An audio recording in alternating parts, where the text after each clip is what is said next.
Welcome in, everybody, to another episode of Discard for Magic, a Summoner Wars podcast. I'm Aaron, one of your hosts. And I'm James, or Jexic, the other host, and today we're excited to bring on Rdebruys. Hello. So, Rdebruys, we're going to talk a lot about Fallen Kingdom today. You're one of the experts in the community, one of the first people to really get a handle on that faction. So, why don't you just start out with a couple, tips and tricks for new Fallen Kingdom players? Tips and tricks. Well, there are probably a couple that I thought of that are maybe less intuitive than kind of the obvious go-tos. That would be the Purge Leap and the Double Purge Tap. So a Purge Leap is when you have an Undead Archer and you have another unit, you move that unit up, activate Purge. That unit has to be within 3 spaces of that Undead Archer. When that unit is destroyed, the Undead Archer can jump up on top of that and then move again.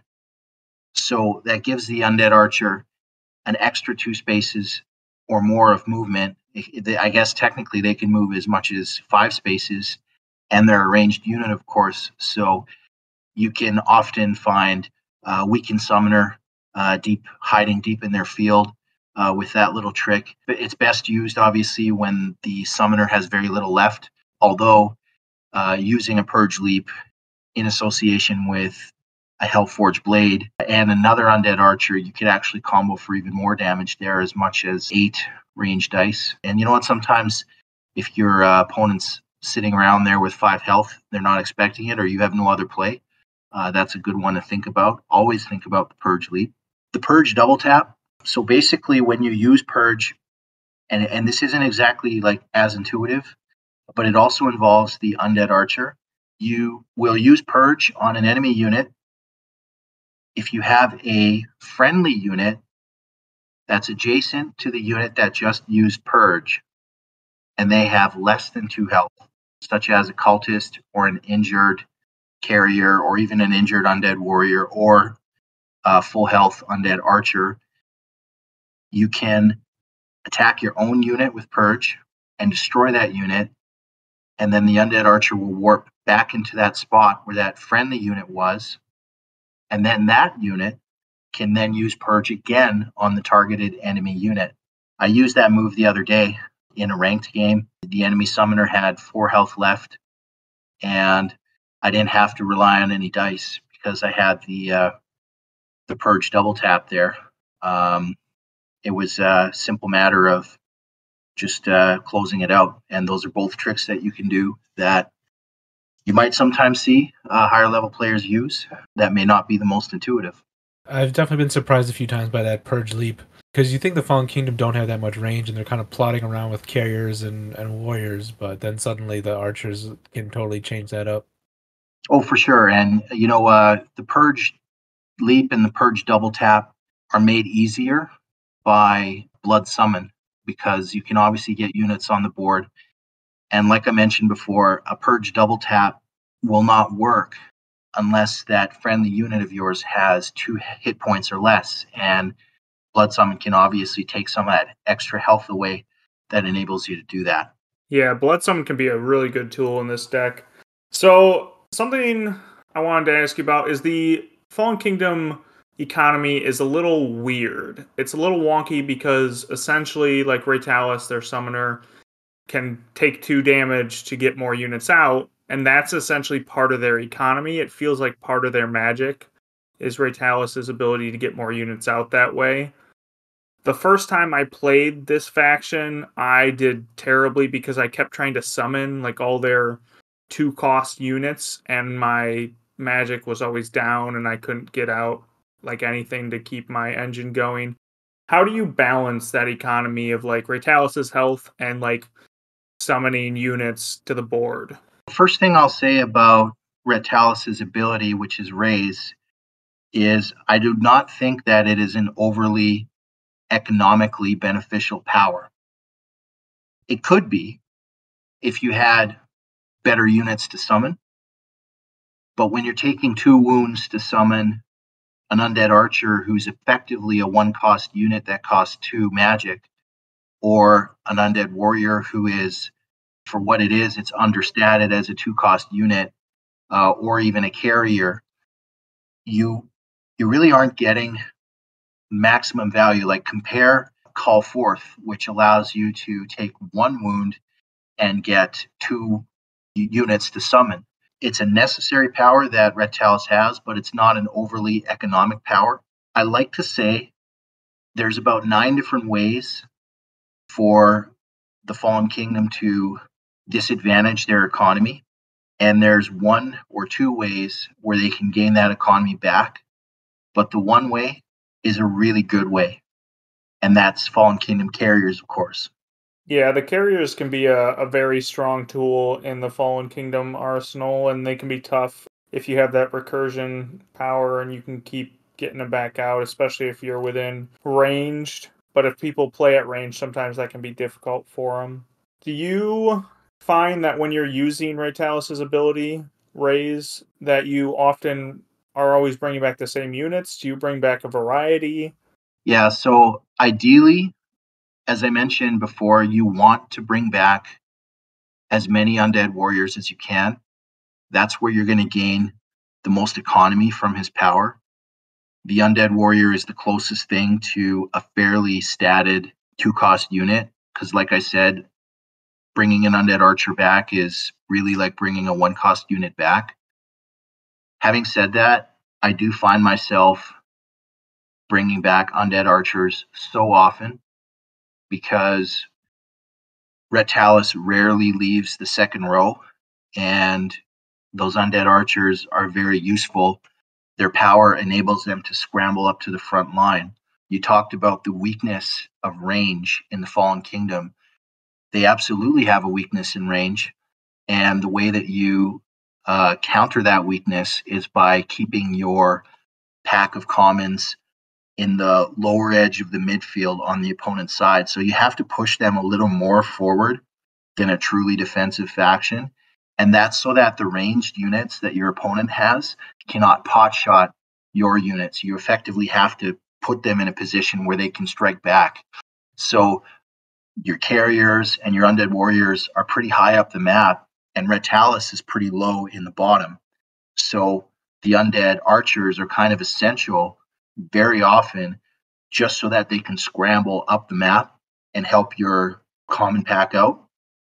But having said that, if you can summon an undead warrior, you should, because that's where you're going to get the most economy. And like I said before, there are like 9 different ways to lose economy in the Fallen Kingdom.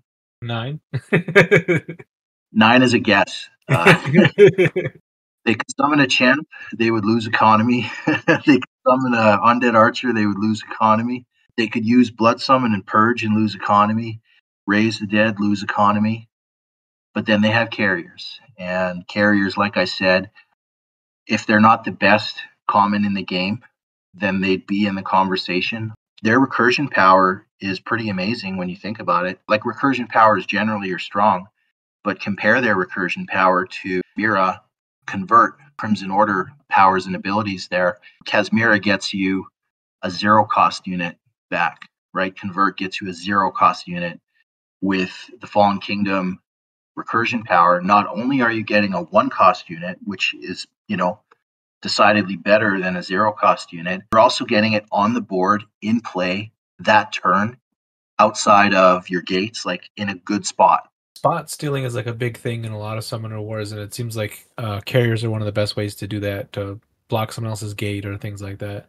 Absolutely. When you get a good little carrier stack going, the carrier that's in front takes the damage. If he doesn't get destroyed, he can attack the following turn. The carrier behind him will then heal him, and then he can attack again and then create another carrier. Yeah, so that's one way to get multiple attacks from the same direction, is by healing your old almost dead carrier, killing it, and then attacking again with the new one. Yeah, I think when you look at any kind of high-level competitive Summoner Wars game involving the Fallen Kingdom, you'll see a carrier stack pretty consistently. Looking at any game that Donkey's ever played, I think the carrier stack was almost named after him. So So you're saying we should not call it the donkey stack, we should call it the carrier stack? Yeah, you know what? Maybe it's a little too early. Well, you mentioned champs there for a second, and I'm curious, do you normally play champs in this deck? Like any of them? If I'm playing a serious game, I'll go whole years without playing a champ. It raises a good point, which is one that I've made before in other places. But as testers, we get to see what certain units will look like depending on what different costs that they have. And for whatever reason, we would see over and over again champs that costed 5 that were dominating play and almost polarizing it to the point of us saying, well, we've kind of got to rein it in a little. And the decision is made to increase the cost by 1. So now it used to be a 5 cost champ. Now it's a 6 cost champ. And all of a sudden that champ is very situational, hardly ever played. I don't quite understand what the math there is. I feel like if you did understand the math, then you would have unlocked the mystery of Summoner Wars. There seems to be a huge gap between a 5 cost champ and a 6 cost champ. And in other words, with a 5 cost champ, you can see it getting played a lot, like Yarmand, and being very useful. Whereas with a 6 cost champ, you can see it hardly ever getting played at all, like Nadiana. The reason I bring this point up is because the Fallen Kingdom have not 1 or 2, but all 3 of their champs cost 6. And that is a huge gap between those champs if they costed 5. If I was going to recost those 3 champs, however, I would probably give Dragos a 5 cost. I would give Elet Ball a 4 cost, and I would give Gul'das a 3 cost. In my mind, that's a fair. Maybe I'm kind of like pro power, but in my mind, that would be a fair cost line to try out. I'm saying if you compare Goldass to something like Maldar or something, it doesn't seem that crazy. No, that's the one that occurred to me. I was like, if Maldar is going to be an 8/3 and cost 3, and yeah, okay, he's more like a 7/3, but Goldass is an 8/2. So, and the other thing too is like you summon Goldass, and in this game, 8 health can go in 1 turn, and then you've just spent 6 magic and you got nothing to show for it the following turn. Yeah, I don't know about 3. 3 might be a little far, but definitely like at least 4. Gul'das is maybe one of the worst champs in the game, maybe the worst. I don't know. There's competition there, but Dragos is the only one that I find playable really and find myself consistently playing if I have the magic for it. Yeah, and I think that the use of champs in the Fallen Kingdom deck, because the Fallen Kingdom doesn't use champs much, they tend to want to use their event set and their combos and their commons. So we kind of do leave champs on the wayside, but every once in a while, like you said, you do find that you have enough magic lying around to summon one. That may be because you have some deck clog that you have to clean out, or maybe you're just rolling hot. But Dragos is the one who, if you're lacking a bit of momentum, if you don't have any board presence, you can get Dragos out and he can start soaking up some aggro so that you can build board presence in following turns. He's good for that. Also, Elet Ball obviously has a summoning power that lets him summon on top of a unit. That's a good thing to have every once in a while when you need that extra AV. Obviously, the Undead Warrior can equal or match or even exceed that amount of AV using events, but sometimes that play makes sense. The other thing I would say about Elet Ball is there are certain matchups, Polo Dwarves, where they have a lot of 5 health structures and 5 health units, and it's kind of handy to have a 6 AV unit that's lying around, but you have to protect him well because he doesn't have much health. I find that one play that I look for with a loot ball is I have only done it a couple times, but if I play the Tundra Orcs, a silly play you can do is if they freeze one of your units, you can still summon a loot ball on it. And so they might have semi-hurt Grognak that's like not expecting to be hit from that angle because they froze the unit and they felt safe. And you can either blood summon off of it, which is a fun way to get off of it also, or you can summon a loot ball. Yeah, that's a great use as well, right? Taking units that aren't doing anything and making them useful, right? But then Elot Ball is the most expensive champ they have because he doesn't just cost the 6 that you have to summon him, he also costs whatever unit you're bouncing him off of. Their champs are not very good. That might be the key reason I struggle and have for a long time said Fallen Kingdom is one of my least favorite decks, because I'm so stuck in the first edition mentality of summoning champions, you know? I mean, I've broken out of it a bit, but like it's kind of the thing where I like to summon champions, and the decks that have strong champions are the ones I've gravitated towards in the Fallen Kingdom.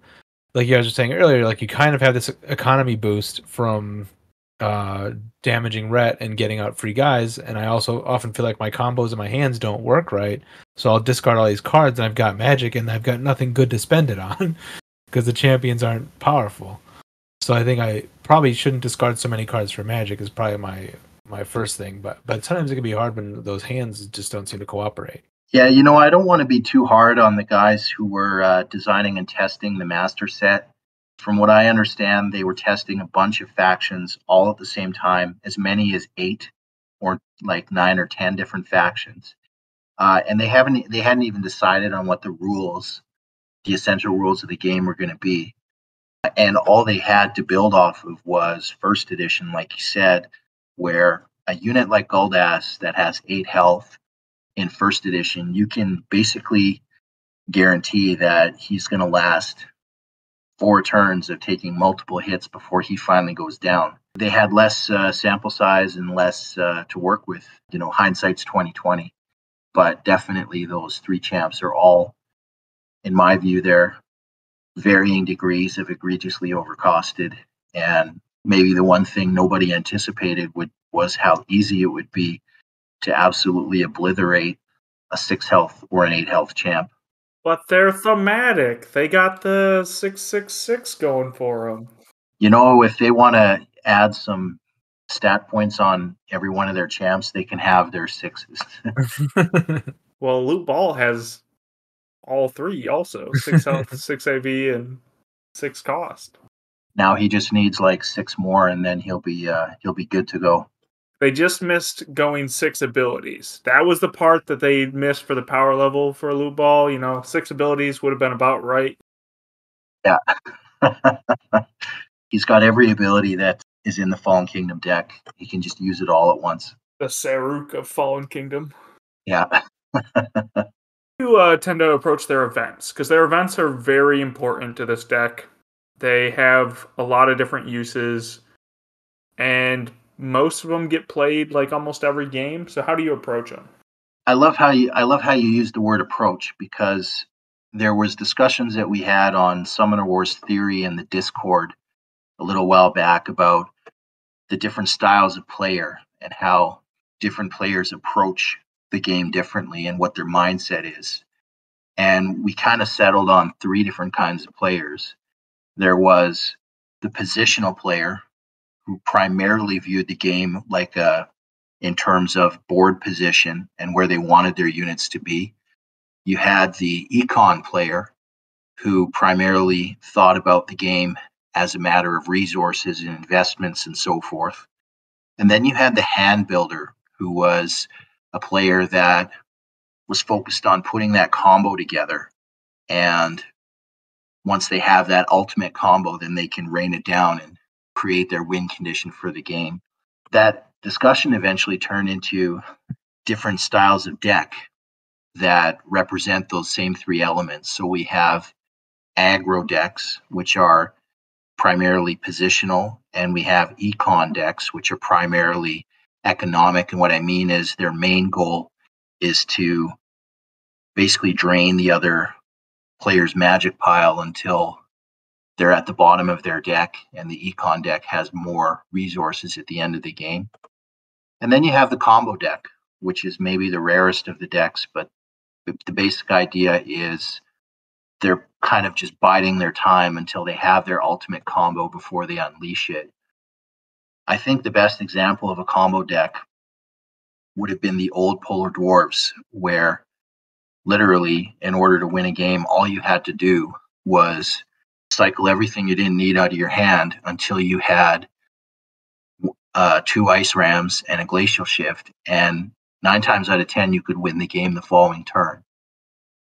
Now, fortunately, they dialed that one back, and they needed to. I say this because there are combo decks and econ decks and aggro decks, and I find that the Fallen Kingdom are a combo deck. Their primary goal in the game is to find that combo and unleash it. I have ended many, many Fallen Kingdom games with a combination of Blood Summon, Purge, and 2 or 3 units in my hand. That's really all you need. You don't need much board presence, and sometimes it can come right out of nowhere. And you've got 1 or 2 undead warriors or undead archers staring down at your summoner ready to finish them off. That isn't to say that FK doesn't have aggro tools. That isn't to say they don't have econ tools, because they have the carrier, for example. But I do think that if I were to put a label on the FK, I would say that it is a combo deck. Yeah, I think that's a fair assessment. I think they're much more combo than econ or aggro. I don't see a lot of people aggro with them, and I, for the longest time, have been struggling to win econ with them because a lot of the other decks are just real good at econ, and if it goes the distance, sometimes you can squeak it out with Fallen Kingdom, but a lot of times it's not going to be the one that wins the econ game. The other combo deck that, kind of comes to mind is the Obsidian Dwarves. I mean, they have a few combos in there, but if you get them, like Double Volcano and Devora, if you're within 4 spaces of the enemy summoner, you could probably finish the game right there.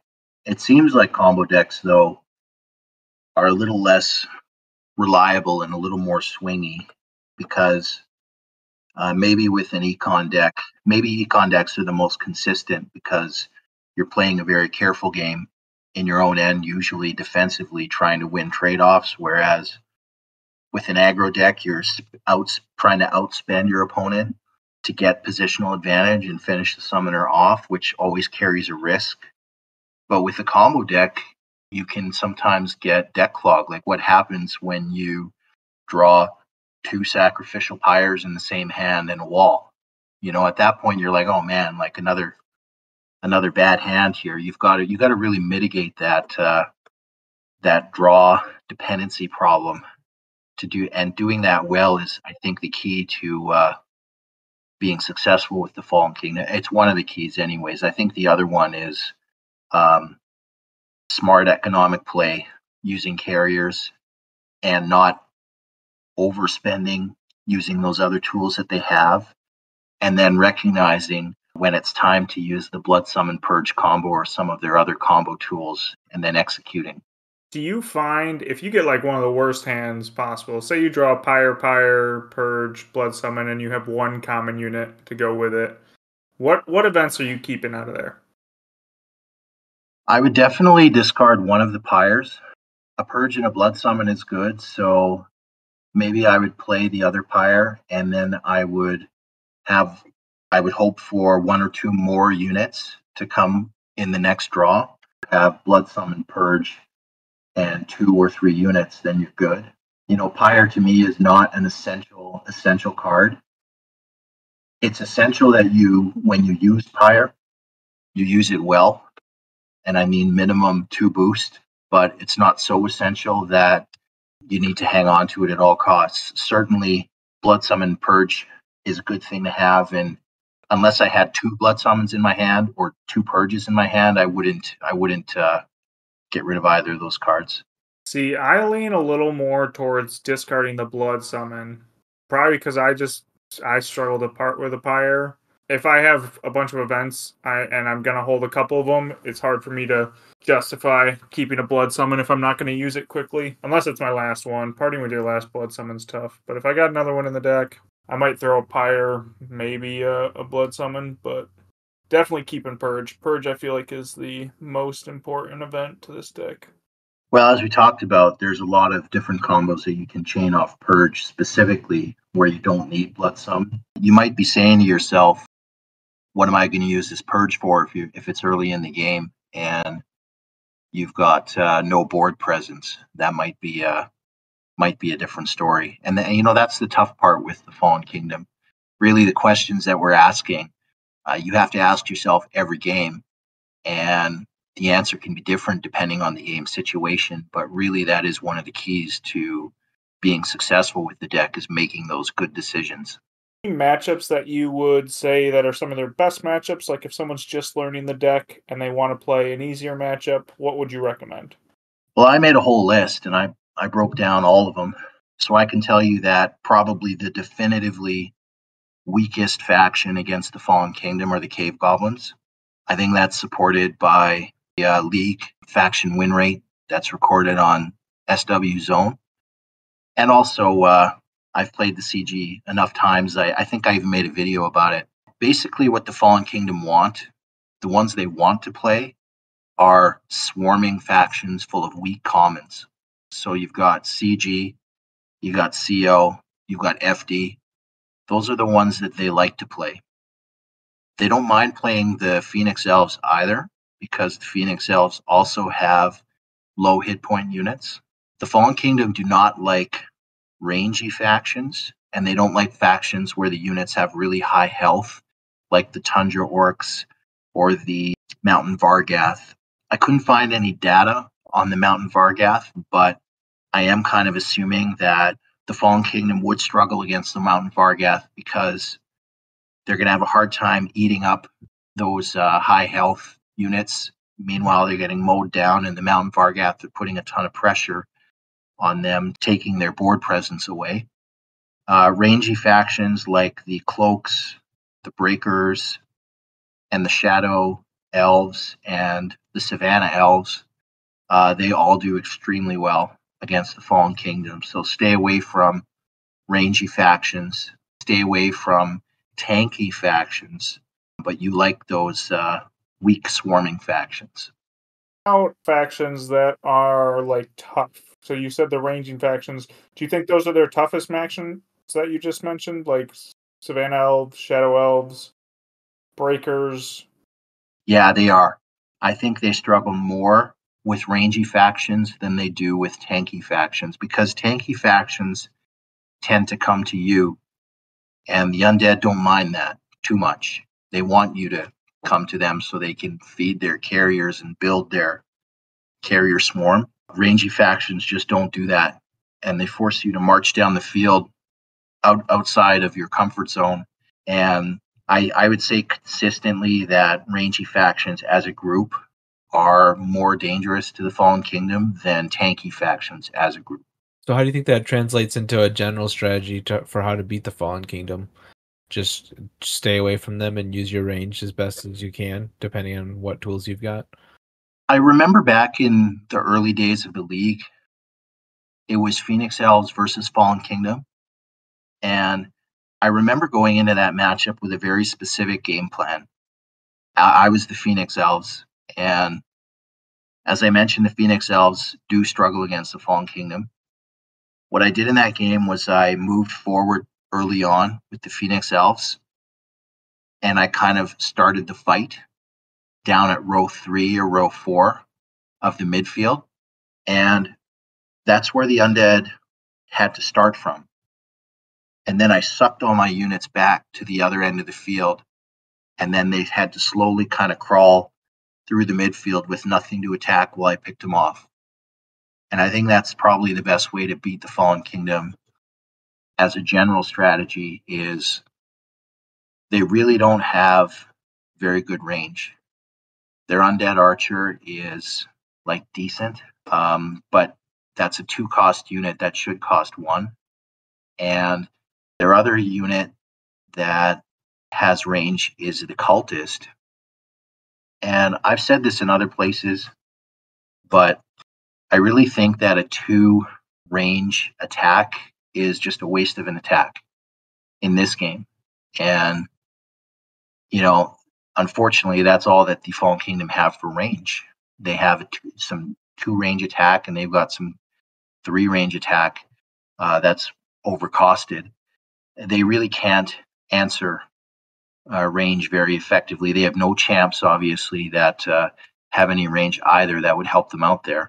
Range is their biggest hurdle, and that's why when you're playing other factions, there is some pressure to move up the field a little bit more.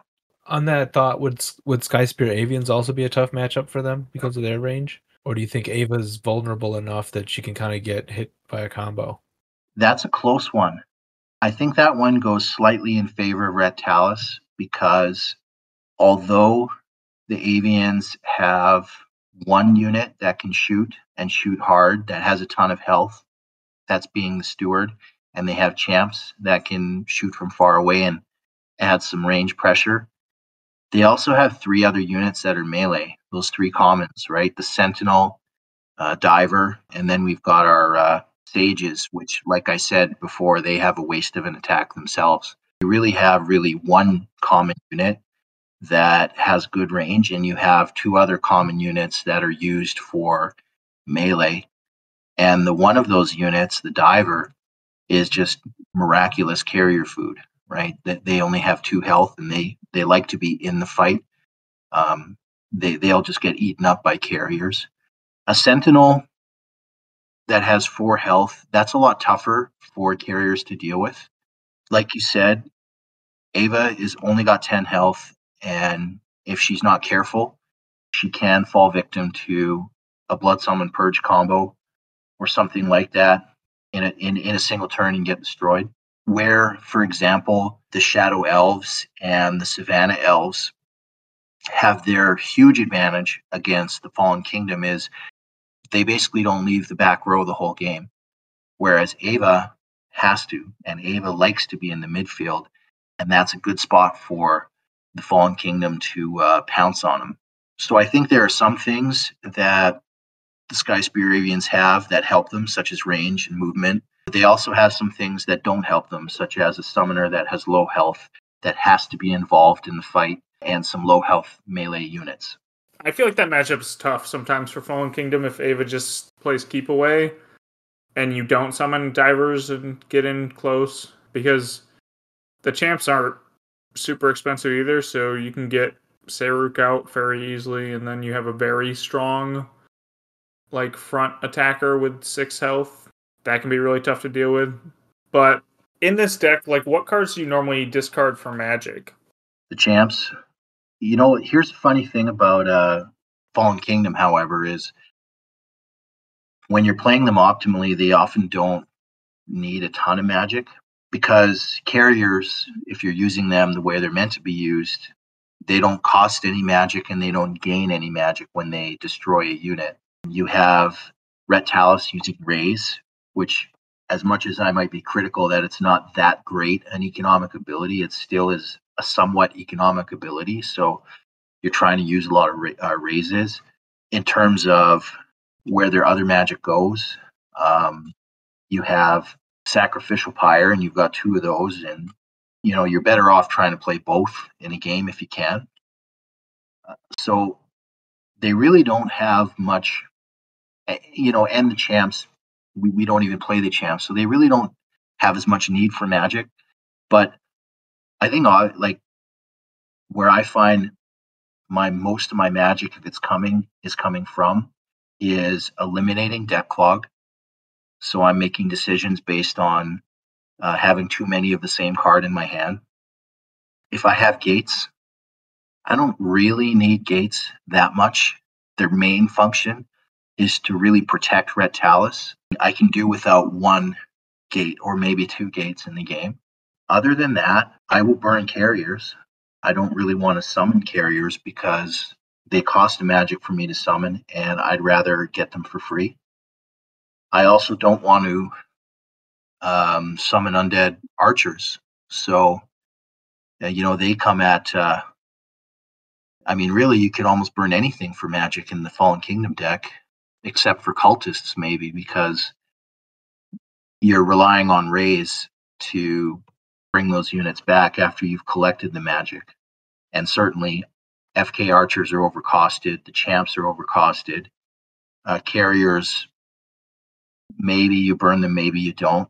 Cultists, you never burn. And then meanwhile, you're spending magic on a couple of your events every game. So I can kind of see, like, honestly, I can see many cards being burned for magic because of Red Talus's power and the existence of a power like Blood Summon as well, which can allow you to once again summon without a gate. That does make gates somewhat more expendable. I tend to burn a lot of the commons when I play Fallen Kingdom. I'll keep all the cultists, like you said. I think those are ones I never try and discard if I have a choice. And then I like to keep carriers more than I like to keep warriors and archers, just because they cost less. And summoning archers is a trap. Don't do it unless you're trying to win that turn, or you got a giant turn that's only possible with you summoning an archer. The funny thing when I play the Fallen Kingdom is I really don't find myself having much of a magic surplus, and yet I do finding myself burning a lot of cards for magic. So however that works out in practice, you do kind of wind up kind of net zero. It's probably due to the carriers not giving you any magic when you're killing things. Yeah. Exactly. Yeah. Because I find that I rarely kill something and don't try to turn it into a carrier as Fallen Kingdom. So, well, I think that is the key. You know, that's if I were to talk about general strategy, in my mind, there's two elements we've kind of talked about a little before. Element number one, you've got a forward carrier mass supported by an undead warrior and maybe an undead archer somewhere out there kind of picking things off. That's very typical in most games you'll see, right? You've got 2 or 3 carriers on the board, 1, maybe 2 undead warriors that are supporting the carriers with that extra damage as needed, and then maybe 1 archer that's shooting something that's a little bit out of reach. Meanwhile, you've got Red Talus who's probably not going to leave the second row the entire game, and he's sitting beneath a gate shelf. We haven't talked about the gate shelf yet. I don't know if you guys use the gate shelf much, but I know that I do. The FK deck is probably the only deck I use the gate shelf. What I'm talking about is adding a secondary gate right next to the starting gate on one or both sides. And then Red Talus hides behind that shelf right beneath it and then summons his units up on the sides of the shelf. And the main reason for doing that is because you have to protect Red Talus. He is really your gate. And the other reason that it's not so much of a disadvantage to have a gate shelf, because any other faction that has a gate shelf, if you put 2 units on top of that shelf, now neither of those units can be flanked. And now you've created a bulwark in your end that is hard to get out from under. But with the Fallen Kingdom, I think one of the reasons why the gate shelf seems to work, aside from the fact that Red Talus is better protected beneath the shelf, is that you have undead archers who can jump into summoning spots when you take them, and you have carriers which can do the same. So that usual disadvantage of putting a gate shelf to use doesn't exist as much for the Fallen Kingdom. Yeah, I know Donkey was a big proponent of the gate shelf too, right? He was, and Snolg was as well. I suppose I am too. I usually put it to pretty frequent use. The only time I really see it being used much in other factions is when is specific matchups, like maybe you're up against the Wayfarers or something, you're trying to prevent those diagonal attacks or something, you know? Yeah, exactly. I mean, obviously in Summoner Wars First Edition, a gate shelf was a really bad idea. But at least in this game, it's less of a bad idea. Generally, you want to have as many summoning points as possible, and that's why the Knights move makes so much sense, is because the 2 gates protect each other, and it allows you to move through 3 lanes, whereas a gate shelf kind of closes off a lane. But for someone like Red Talus, who is effectively the weakest summoner in the game, maybe Baron Daemar might give him a run for his money. He needs to be protected, and that's the easiest way to do it, is to create a dead spot in his own end. Where do you think they fall overall? The Fallen Kingdom and the rest of... We got like 22 factions now? Where do you think they fall? Yeah, I think they fall just below the middle line. If a perfect faction or the strongest faction is 65-70% and the weakest faction is 35-40%, I would put the Fallen Kingdom at about 45%. Do you think that places them like bottom 10, bottom 5? I would say bottom third. So like Okay. 15th, 14, 15 overall. James, I know, would probably place them last because that's how much he enjoys playing them. But for my personal aptitude, probably, yeah. But maybe I'll be better after this recording, and I'll try them out again. But like, my main issue has always been the hand management aspect, where I feel like a lot of, like you were saying at one point, you said a lot of their cards can be discarded and you don't feel bad about it. But then, like, I ended up with more magic than I ever needed, and I was like, I don't know what to spend this magic on. I guess I'll summon a loot ball, and then I would lose, and I'm like, what happened? Like. Yeah, that's the thing, right? Like, I think the Fallen Kingdom, like Dunkey won a tournament of champions with the Fallen Kingdom where, a bunch of other elite players were representing their factions. He managed to come out on top there. The Fallen Kingdom do have good matchups. It's not like they don't.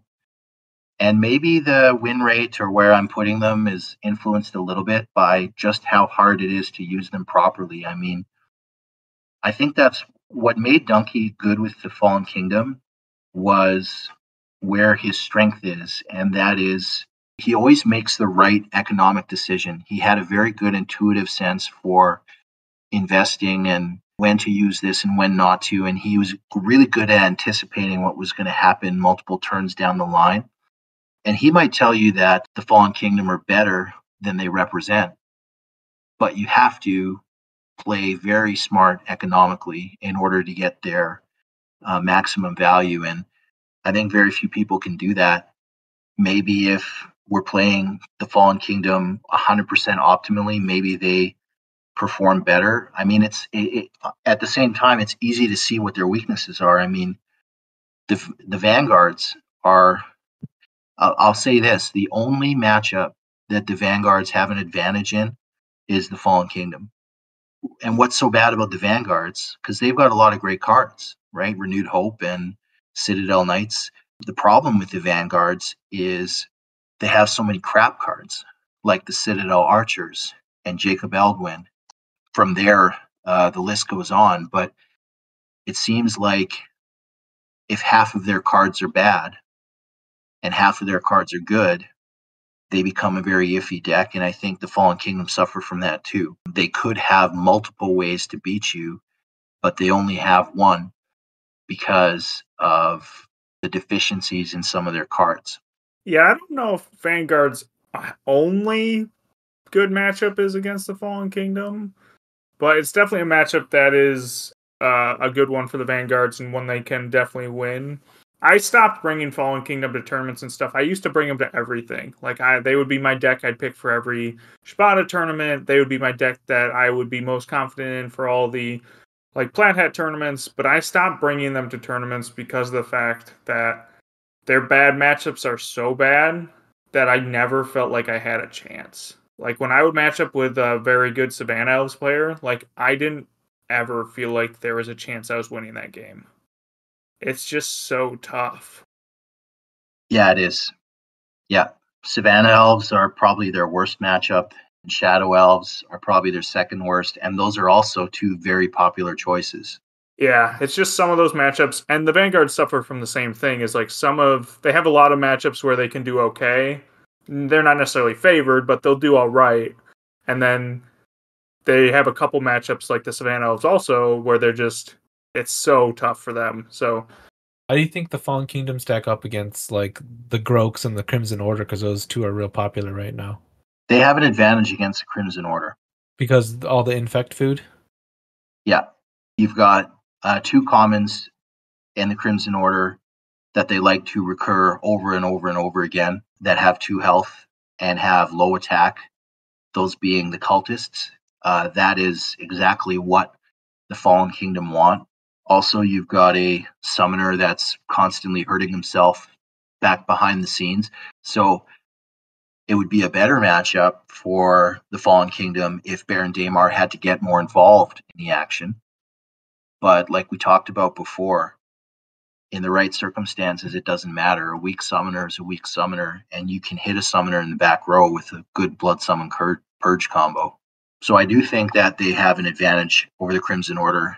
And I did look at the tournament data, and I did note that of the 6 times that Crimson Order fought the FK in that most recent tournament, the Plaid Hat Games tournament, the Fallen Kingdom won 5 of those 6 times. Wow. As for the Deepwater Groaks, there's no data that I could find anymore. Yeah, it's still pretty new. Yeah. So where do they fall? Well, they've got some pretty solid range, right? They've got their frogs with 3 attack, and that 3 attack can become 4 attack, and 4 attack is a 60% chance to wipe out a 3 health unit. Then they have the summoner who's getting involved too. He is going to be protected by high health wardens. And then you have the seers who don't have to get their hands dirty at all and can sit in the back row and hit them from 5 spaces away. I do think probably they're going to have a hard time against the DG. Yeah, that makes sense. It seems like a lot of factions do right now. We're still trying to figure out how to crack that one. That's good input. I know there was a discussion out there for some players think that the seers are way overpowered.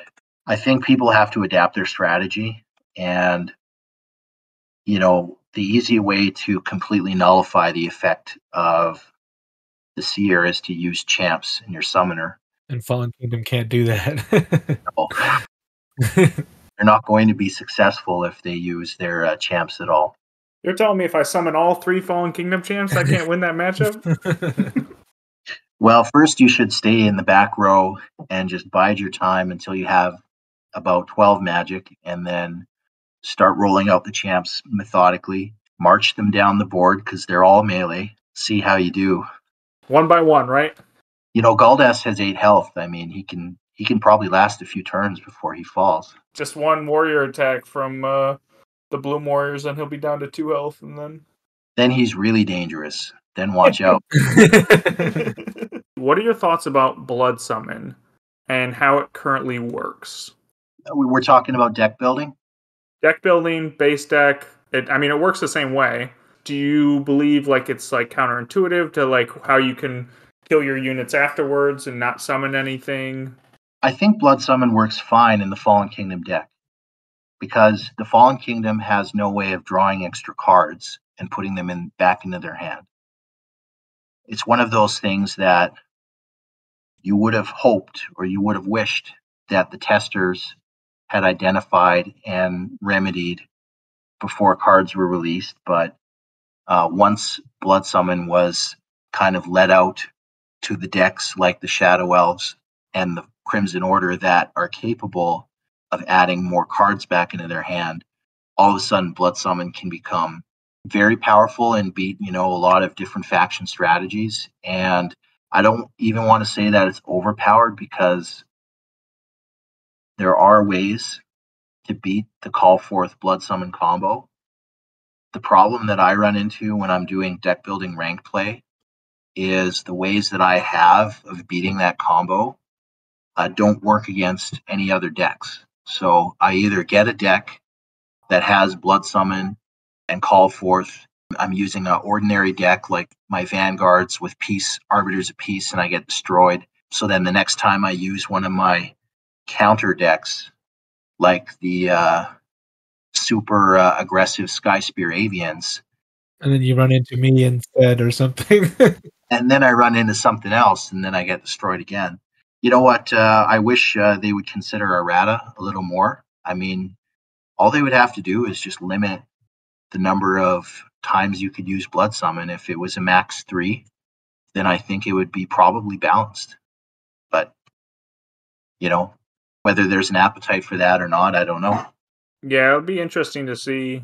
I think a max 3 would probably be a good place to start. Because even in base deck, like I don't see how often you do it more than 3 times. Like even 4 would allow you to blood summon a whole hand of something. You know what I mean? It might be the ability to blood summon like 11 things and damage yourself all those times is kind of crazy. Yeah, it is. And you know what? I don't think it makes the game better. I mean, we all remember what Ralul and Magic Pulse was like in Summoner Wars First Edition, and the more a certain combo resembles that, the more I think that it doesn't belong in Second Edition. That's very true. One of my, I don't know if fondest is the correct words, but one of my memories from First Edition was when Snaug built up a giant hand and Magic Pulsed me in the face. Yeah, for anybody that doesn't know, in First Edition, they had a summoner called Ralul, and he was very unpopular because he had the ability to draw extra cards every turn, and one of his events allowed him to unleash those cards in exchange for attack value. Basically like Citadel Archer, essentially, right? Basically a Citadel Archer that was capable of unleashing half his deck. Oh yeah, it didn't care about card types either, so you could just have all of his cards, discarded. I think I've even seen somebody try and use the Citadel Archer that way with some of the extra card drawing factions. I had a game once where someone did that to me. They ended up rolling very poorly. They got like 3 out of 10 dice on their Citadel Archer, but it was like one of the it was one of the more entertaining turns I'd seen because I hadn't seen somebody do that yet. It was like use a Citadel Archer. Like they put Ovi out, attacked with Ovi, bounced Ovi to their hand because they were playing Salundar, and then shot like 11 dice with the Citadel Archer, but they didn't quite kill Grognak, and then I killed him with Brutal Force the next turn. Yeah, the Citadel Archer there. I think you guys might recall my errata project, and if the Citadel Archer wasn't first, he was probably top 3, up there with Gul'Thas as the units that needed to change the most. I don't think Citadel Archer is the worst common unit. Actually, Water D said that the Undead Archer is the worst common unit in the game. What are your thoughts on that? Honestly, I would say the Undead Archer is worse than the Citadel Archer, but at the same time, the Vanguards are such a problematic deck, and the Undead Archers are not so problematic that I would change the Citadel Archer before I would change the Undead Archer. But if I could have my way, I would bump the Undead Archer down to 1 cost. Really? Maybe not. Maybe it doesn't get to jump an unlimited number of times. That would be where I would kind of tone him down. Like make him a one cost and can soul shift once per turn or something. Something like that, yeah. I think that would make more sense. Space him out a little bit and take one of those 9 different ways to deplete the Fallen Kingdom economy away. That's fair. You used to make a fair amount of YouTube videos on all sorts of different Summoner Wars games, and is that something that you are going to continue to look to do in the future, or is that something that you've sort of petered out on? Yeah, you know how it is, work and family. I think that for each one of those videos, it usually took about an hour for me to do. I would watch the game, I would think about it, then I would record, and then I would add in the graphic details. And, sometimes I had to record more than once, to take all the ums and the ahs out of what I was saying. Honestly, like I have 2 kids, and the first one I say is the big culture shock. That's the one where for the first time in your life, you have to check in with someone else because there's someone out there that depends on you 24 hours out of the day. And that's a culture shock, right? But the second one is not so much of a culture shock because you're used to it already, but you do find you just have less time than you did before. I used to watch every Edmonton Oilers game, and now I watch maybe a third of them. And I'm like, where does all the time go? I feel that way with the YouTube videos. I definitely enjoyed making them. I wish I could have made them at a faster rate. I would have really loved to have done like every single matchup that the league ever had. I would have liked to have done some strategy guides as well. And I think I did like part 1 and then I just left it. I don't know if I'll go back to it again at any time soon, but I do think that it was a blast. I dropped a video actually for the first time in a while that I've been sitting on my computer for a long time, but it had nothing to do with Summoner Wars. It was a Steam game called Children of a Dead Earth.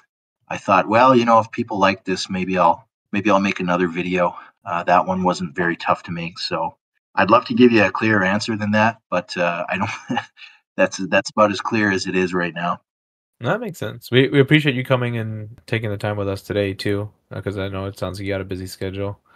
The other question we had was a while back you ran like an invitational deck building tourney where everybody played one faction at a time and got to change their decks, and we had this best of 3 format. Do you think you'll ever return to that, or I think I've seen you say elsewhere that maybe you think ranked mode kind of has usurped that to some extent? Yeah, the reason I set out that tournament in the first place was, first of all, I knew that Summoner Wars First Edition was deck building had a different purpose in that game, where they were actually remedying balance issues with deck building. And I felt like it was a necessary part of the game to make the factions as competitive as possible. In this game, the base deck factions are all so heavily tested, balanced, that we maybe don't need remedial cards to be introduced to fix balance issues. And deck building is kind of has a different flavor in second edition. When I came out with that tournament, I wanted to equalize the factions and also the players. So the idea was a player that was really good would have to win with a worse faction, but we're going to make the factions as equal as we can. I would have done several rounds where players are playing these games against each other to make the matchups as equal as possible. That's why you get 3 kicks at the can and not just 1. And then over time, we would see who the best players consistently are, because they'd rise to the top of the ladder and they'd be winning with tougher factions than people that are new to the bracket. But having said that, it took about 8 months to complete to get everybody to finish up all the games when it could have been done much, much sooner. That was discouraging. We had a guy drop out. I didn't see enough numbers or enough interest to actually build a relegation bracket or any other brackets other than the bracket we had.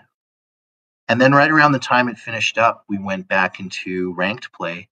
And I think ranked play does kind of accomplish a lot of those objectives. I mean, you're going to send whether it's your base deck or your deck build deck out there. And over time, after you play enough games, you'll see who kind of comes to the top of the pack. Yeah, it's tough though. We've seen, I don't know, anywhere between like 300 to 500 people active on the app based off our random James calculations at the end of the season.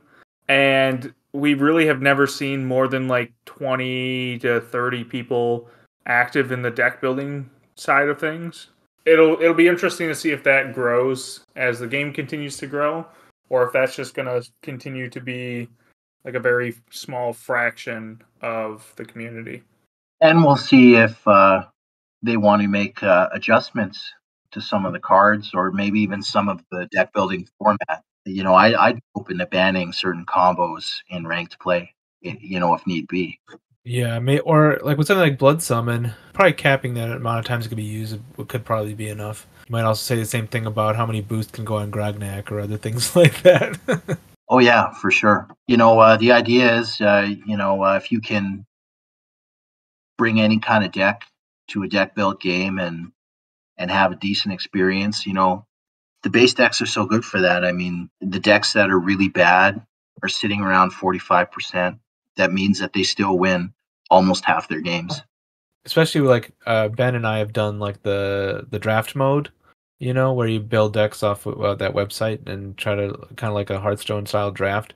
And it's very easy to make a deck worse than the base deck as you're doing this, So it's like, so when you're building the actual decks, it's, there's a lot to consider. And there's definitely, I kind of think of it as like a weight class kind of thing. Like you have these heavyweight decks and then like other decks, like if you happen to go up against someone with a similar weight class deck, it can still be fun. But it's like, if you get like a mismatch thing, someone just gets KO'd, Totally. Yeah, totally. Well, we appreciate you coming on the podcast. Hope to have you on maybe sometime again. Yeah, thanks for having me. When you guys come around to doing the cloaks, I'd love to talk about them too. I did win the medal in season 1 in ranked play, so there's my credentials. Season 1's the one that counts the most, right? Because it's like it was the first one, so yeah, it was the most important. Well, this has been Discard for Magic, and we appreciate you guys listening. We will talk to you in 2 weeks.